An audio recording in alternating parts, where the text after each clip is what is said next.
আসসালামু আলাইকুম। Welcome to আমাদের পাঠশালায়। আমরা এর আগের পাঠে আমরা জেনেছি সেন্টেন্সের অর্থভেদে কত প্রকার ও কী কী। এই পাঠে আমরা জানব স্ট্রাকচারের দিক থেকে সেন্টেন্স কত প্রকার ও কী কী, এই সম্পর্কে বিস্তারিত আলোচনা।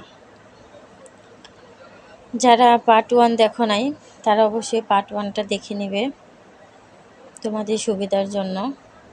দেখো এবার স্ট্রাকচার এর দিক থেকে সেন্টেন্স 3 প্রকার, যথা simple sentence, complex sentence, compound sentence. দেখো এবার সিম্পল সেন্টেন্স কাকে বলে? যে সেন্টেন্স এ একটি মাত্র সাবজেক্ট ও একটি মাত্র ফিনিট ভার্ব থাকে তাকে সিম্পল সেন্টেন্স বলে।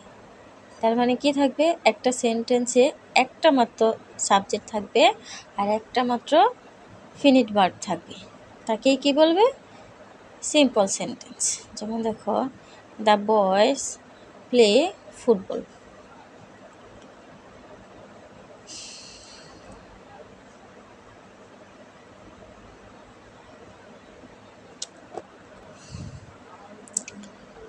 আরেকটি এক্সাম্পল হলো, because of his illness he could not attend the meeting. এবার কমপ্লেক্স সেন্টেন্স কাকে বলে? যে সেন্টেন্সে একটি প্রিন্সিপাল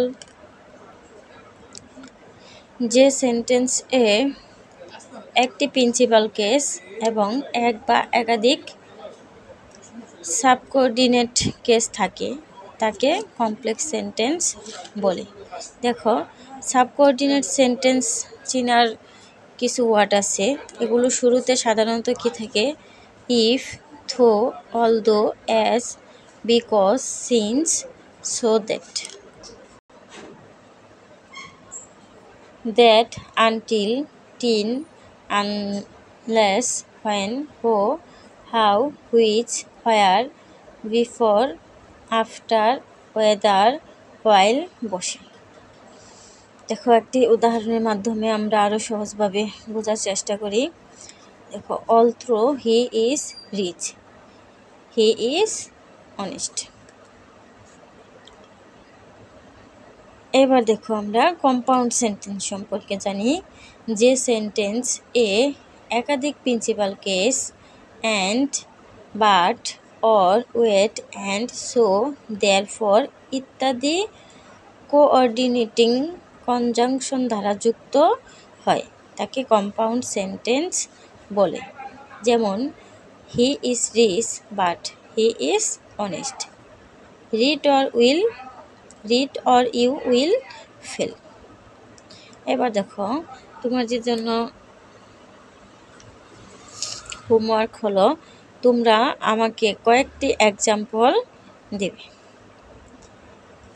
এই স্ট্রাকচার অনুসারে সেন্টেন্স 3 প্রকার। এই 3 প্রকারের মধ্যে থেকে তোমরা স্ট্রাকচারের উপর ভিত্তি করে এটা বারবার দেখে রিভিউ করে পড়ে বুঝে ভালোভাবে আমাকে হোমওয়ার্ক দেবে। কমপক্ষে 10টা এক্সাম্পল দাও। ওকে, আল্লাহ হাফেজ, গুড বাই, আসসালামু আলাইকুম।